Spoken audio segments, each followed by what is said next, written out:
நான் வந்துட்டு குழந்தை சாக்லேட் கொடுத்து என்ன சமாதானப்படுத்துறீங்க வீடியோ போட்டு. என் பெர்மிஷன் இல்லாம எப்படா நீ போடுவேன்?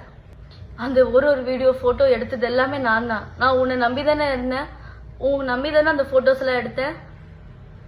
எப்படி என் பெர்மிஷன் இல்லாம உங்ககிட்ட போனோ இல்லாம எப்படி அந்த போட்டோஸ் எல்லாம் எடுத்த?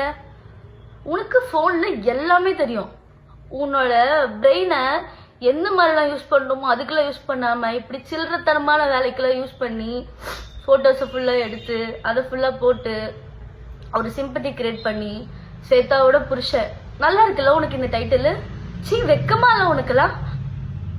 நீ யாரு? உன்னை யாருக்காச்சும் தெரியுமாடா? நீ வேலைக்குன்னு ஒண்ணு போயிருக்கியா? ₹1 அருமை தெரியுமாடா உனக்கு? நீ வேலைக்குன்னு ஒண்ணு போய் கஷ்டம்னா என்னன்றத பார்த்து அந்த ₹1 நீ பார்த்திருந்தீன்னா இன்னைக்கு இப்படி எல்லாம் உட்காந்து பண்ணிட்டு இருக்க மாட்டேன். எவ்வளவு பேரடா ஏமாத்திட்டு இருக்க. அதாவது என்னன்னா, நீ இவ்வளவு பேர் ஏமாத்துன, எனக்கு அது தெரிஞ்சிச்சு, நான் அதுல இருந்து வெளியே வந்துட்டேன், டிவோர்ஸ் கேஸ் கொடுக்குற எல்லாம் ஓகேடா. வந்ததுக்கு அப்புறமாவும் திருந்தாம இப்போ வரைக்கும் எவ்வளவு பேர் ஏமாத்திக்கிட்டு இருக்கடா.